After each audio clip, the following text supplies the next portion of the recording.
Let's make the worst minigame the Hitchhikers will ever play. Hello everybody and welcome to the Hitchhikers SMP with me, CurtisDoesADig.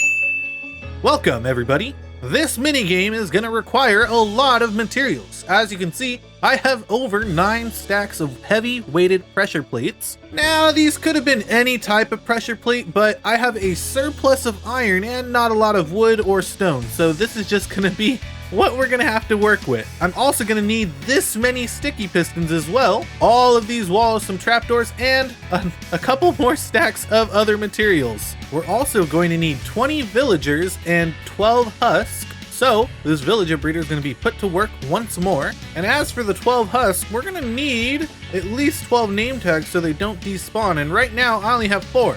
Scratch that. I have 18. Alrighty, we officially have all of the materials we'll need to actually build this thing, and I have what I hopefully need to actually push the villagers along, because we do have all of the villagers we need.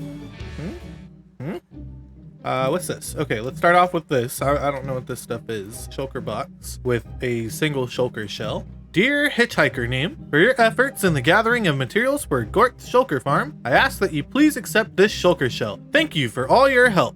Love, Gort. P.S. If you need more shells for whatever reason, I can't imagine why, you can go visit the Shulker Farm through the gateway in the end.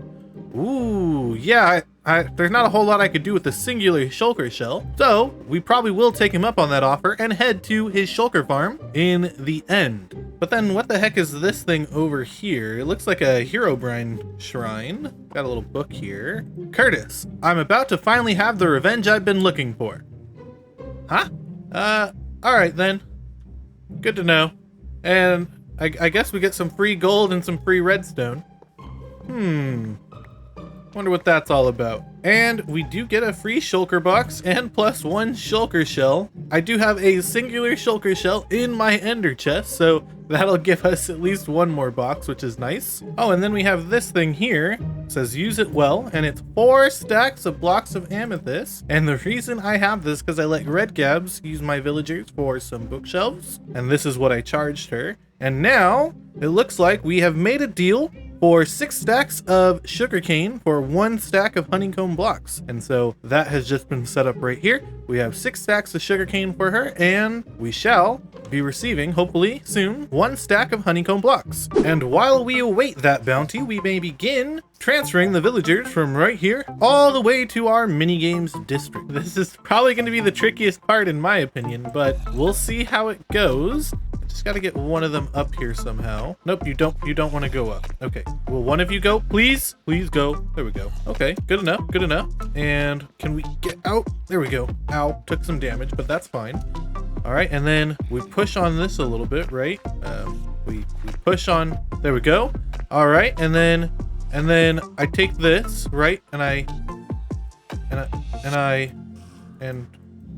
right click on you to open you up. What?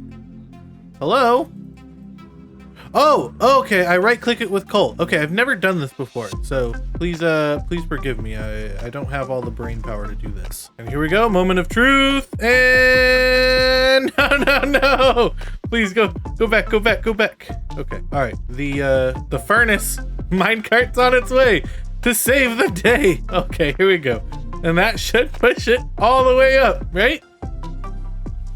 Yeah, there we go. All right, let's go ahead and grab the next villager. And another one has been sent off. And while it goes, I can prep the next one. This one's gonna take a while for it to get there. That's fine. There we go. Let's grab a next villager and keep it going. If anything, I can push it manually. Oh my goodness, this is taking forever. Oh, but you're able to make it in now without the need for the furnace minecart, which is nice. So I can get you a little bit earlier to go back and push the other guy that I don't want to push manually anymore. It takes way too long. Speaking of which, look how slowly he's moving. That's not ideal. Okay, let's keep it going, pal. All right, and while that's going on, let's set up the next one. Perfect. It took a while, but we have all 12 villagers in the villager pen. Next, let's tear down this railway and let's start getting those husks in here. Somebody is playing the goat horns. around my base. And I've looked around, and I can't find them, but I hear them. They are somewhere in the vicinity. I can't tell where it's coming from. Invisible intruders, huh? Sneaky, sneaky, sneaky.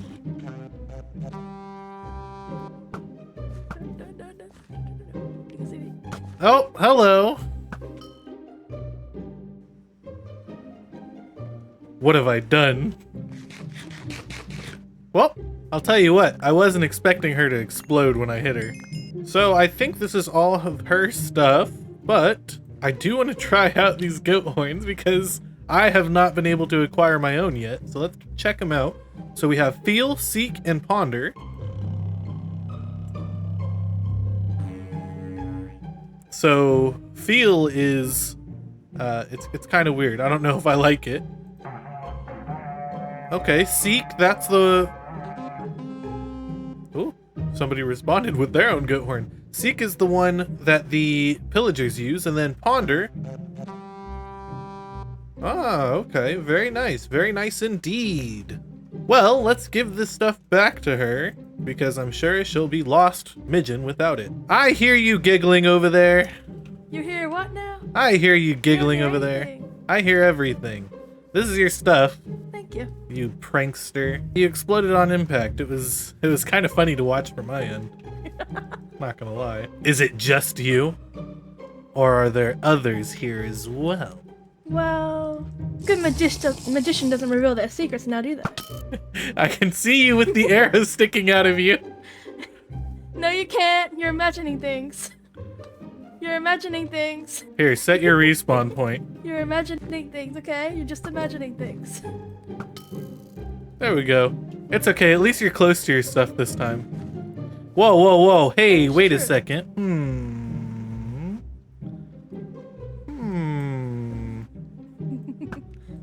Where's the other one of you? I see that flaming arrow. What flaming arrow? You're imagining things. You see, I don't put flame on my bow, and it's not because I don't like flame. It's because I don't have it. And that means somebody else is here. Is that what you deduced? That's what I deduce, yes. Hey! Wherever you are, I hope you set your respawn point.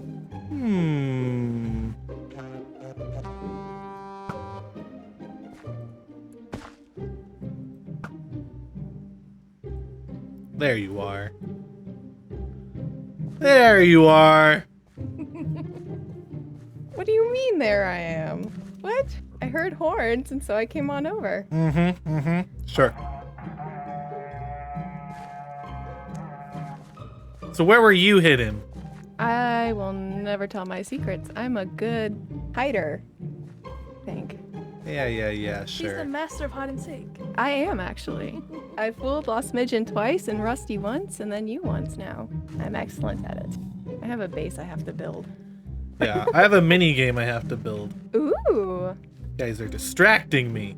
I saw that on Twitter and it scared me. I was like, You should be scared. It is the worst minigame I've ever had the displeasure of developing. sounds terrifying. That was quite a dramatic scene. Alright, on It that was. note, I gotta go build a base. And now that I'm done being distracted by those tricksters, we need to go find ourselves a desert so that we can go gather some husk. And we all know that the best place to find a desert is in the desert. So let's go. Unfortunately, to get this to work, I think I'm gonna have to take off all of my armor, drink an invisibility potion, and hop in a boat with one of these husks. And I gotta tell you, I'm really not looking forward to it, because these guys deal quite a bit of damage, and they hit you with the hunger effect, which is just not fun. Target acquired. Let's drink our invisibility potion and head on over there and hopefully pick ourselves up a friend. Now, I don't know if I'm super close to him. Is he still gonna notice? Ah, he noticed me. He noticed me. Oh god. Oh god. That wasn't ideal. I'm invisible. Come on, man. Come on, man. I'm invisible. Okay, if I get in the boat with him, is he gonna attack me?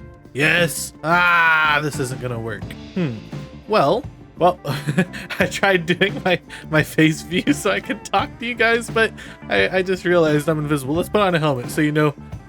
So this was not fun. We're gonna have to figure out a new way to get the husk over to the minigame district. So on my flight back, I realized, well, I realized right now that I'm still invisible, but on my flight back, I realized that I actually don't need a husk. I can just use a zombie and I can put a roof over their heads and it'll pretty much do the same thing. Let's rename these to Zomba Juice. It's kind of like Jamba Juice, but with zombies. Gross. And well, if that's the case and I am just going to use zombies, I might as well just get started on working on the build right now. Let's go! Let's go ahead and load in a schematic for our Villager Blitz minigame. Yes, that is what I have decided to call it. And let's go ahead and find a place for it. So I think right here is a place as good as any to get started on this, and it's using a lot of materials that you might not have seen inside of the shulker box, and that's because I've decided to replace the obsidian with some black concrete, the oak planks with some chiseled stone bricks, and these cobblestone walls. I think we're still using cobblestone walls. Yeah, okay, so that's the same as well. Unfortunately, replay mod crashed, so no time lapse today. Well, so far so good. Now what's left to do is I have to put a bunch of sticky pistons on this. Now, something I did not keep into consideration is that these sticky pistons have to face downward. Now, normally there's not an easy way to have a sticky piston face downward while you're on top of the block that it's supposed to be facing. So, we're gonna have to tear it down and remake it. Unless, of course, we use our handy dandy universal rotation wrench, which allows us to rotate rotatable blocks just like so. And as you can see, the sticky piston is now facing straight down, which is exactly what we want. Now, what we have to do is place our sticky pistons facing in this direction, and with the universal rotation wrench, we can quickly rotate them to be facing downwards. Look at that, perfect. Okay, now to just do it for the entire build, all over these chiseled stone bricks. Let's do this. This rotation wrench really came in handy. I had to do this for 9 stacks of sticky pistons, and it was incredibly helpful. But now, let's go ahead and put on our pressure plates. And just a reminder, if you're looking to build this yourself, you don't have to use heavy weighted pressure plates. You can use any sort of pressure plate you want. And that actually makes me realize that I suggested you build it yourself. I haven't really told you what this is or what it's supposed to do. So in each of these little cells, what I'm gonna have is 4 villagers that will be running around, triggering these pressure plates. And as you can probably hear, it's going to be activating some sticky pistons down below. And if we take a look down below, we can see where I am standing, the pressure plates have activated the sticky pistons, pushing these blocks down. So the idea is a player will go through each of these cells, trying to get to the end over here and make it out alive without being crushed by all of these blocks. Now, the reason we needed husk for this, and now we are requiring zombies, is when zombies and villagers meet line of sight, they will cause the villagers to scramble around, running in all sorts of different directions. And in each of these little chambers off to the side, we're gonna have a zombie that will make it so that the villagers are constantly fluctuating which direction they are running, which is gonna make this a lot harder than it would be if they were just standing on their own. And I've already tried this a few times in our creative server, and what I've found is that this game is very difficult, especially if you have the villagers running around like crazy. I've died a few times, and so I'm gonna have to make sure that the hitchhikers, when they play the game, that they don't have their stuff on them and they set their respawn point. Otherwise, they run the risk of losing their stuff, which is not something I want to be liable for. Their lives, however, I am perfectly comfortable with them losing. And originally, this game used all sorts of different mobs. It used Ravagers, it used Guardians, it used Slimes, because of the different sized hitboxes that would take up the number of different pressure plates, as well as their movement patterns, especially the Guardians and the Slimes. they hop all over the place, which would make it very random, very interesting. But then I tried it with the villagers and the husk, and I found that it was even more interesting to do it that way, and it seemed a little bit more random, and it had a much faster pace, which I really liked about it. Alrighty, I've finished setting up all of the pressure plates. Next, what I'm going to be doing is setting up a sort of ceiling above these areas over here so these zombies don't die from getting burnt by the sunlight. That would be unideal for this project. And I actually miscounted how many villagers I need. I'm gonna need, I believe, 8 more, and then we can start testing out to see if this mini game works. Oh boy, we got it done. We have all 20 villagers in each of their various cells and all 12 zombies set up. Now to test it out and see how well it works, what we're gonna do, we're gonna throw all of our stuff into our ender chest and we're gonna test out the game. I'm kind of nervous if I'm gonna be honest with you guys, because I was able to test it in creative, but that is very different than testing it out in survival. Alrighty, so what we do is we hop up here, plop ourselves down with this trapdoor, and we try to make it to the end of all of these cells. Let's give it a try. And let's try not to die. I'm already taking damage. Oh, no. Oh. Hey, okay, we're doing good so far. We've only taken a little bit of damage. Oh, no! It's okay. Ah! See, with the villagers running around like this, it's very hard not to take damage. Oh my gosh, I'm almost halfway down, and I'm only in the second cell. Oh my goodness. You gotta watch where they're running, pretty much, so. Oh! See, I saw that one coming a mile away. Oh my goodness. So they're running around from the zombies while I'm running around down here trying not to die. I have 1 heart. Oh my god. I think, what cell is this? I think I'm in the 3rd cell now. All right, let's, no! Anyway, that's how the game works. You have to get from one side to the other. I'm gonna try it again. I wanna see if I can make it through, and I will let you know how that goes. It's not gonna go very well though, is what I'm expecting. After we do this though, what we need to do is get started with the mud farm that I promised you in the last episode. So as soon as I'm done testing this, oh my goodness, I can't even make it out of this cell. As soon as we're done testing this, we'll be able to give that a shot. I have a design in mind that I developed, but then I found a better design, so we're probably not going to use mine after all, which is fine. I don't mind. I just want it to be efficient and for it to work well and not have to use that many resources, and that's the most important bit to me. But I'm willing to say that this project was a success. I am very happy with the results from this, and I can't wait to see the other hitchhikers participate and try to make it to the other side. I think it's going to be a lot of fun for everybody. And through the magic of editing, here we have a mud farm designed by J-Jax the Legend, and basically how this works is we have a dirt block in front of a dispenser with some water bottles. When we place another dirt block against this piston, it'll convert that dirt block into mud and push it down, like so. Now the modification we're gonna make for this is that once it reaches a certain point, we are gonna trigger a bunch of pistons to push those mud blocks up, and it should make a big wall of mud like so. And when that mud reaches the top up here, a bunch of pistons will push that wall of mud outward, and also trigger a TNT duper to dispense some TNT onto this obsidian, which will of course blow up the mud into this water stream into the collection system, where we will happily collect our mud. Now, as you can see, this design is very different than the one that J-Jax the Legend created, and I don't know what I did. I tried to be as efficient as possible, and I did not do that, but I tried, and you can see how hard I tried to get this to work as efficiently as possible. But it's okay, my genius is just way ahead of its time. Some of the other stuff, however, will work flawlessly, and I'm excited to put it to use. And snapping right back to the survival, well, I fell into a hole. Snapping right back into the survival world, let's get building.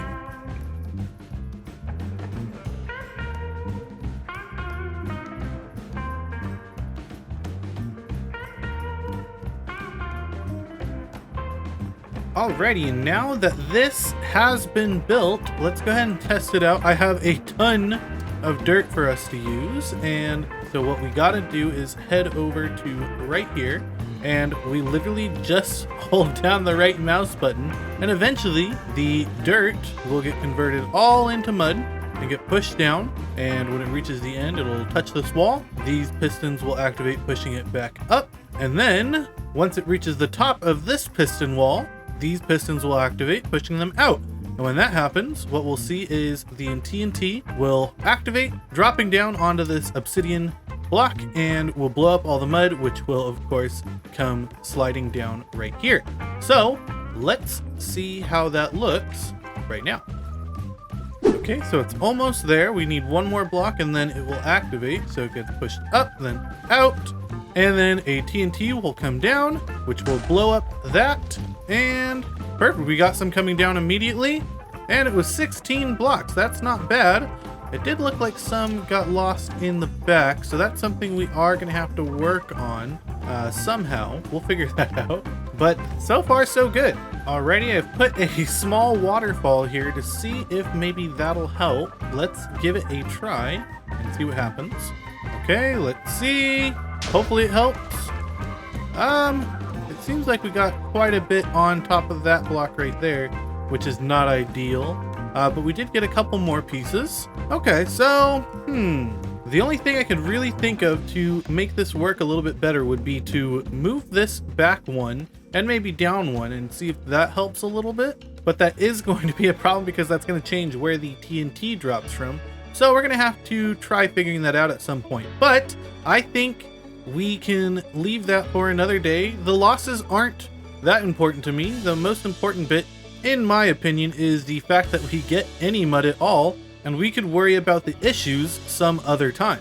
So what I'm going to do is I'm going to AFK this machine with all of this dirt, and we'll see how much mud we acquire in the meantime. But as for you, that's going to do it for today's episode. Thank you guys so much for watching. Remember, if you're not yet subscribed, please consider subscribing and clicking that notification bell to get notified when I upload a video. If you're not following already, please consider following me on Twitter, Instagram, and supporting me on Patreon, all at CurtisDoesADig. Make sure you join our Discord server to interact with us, for us to interact with you, and for you guys to interact with other fans of the series.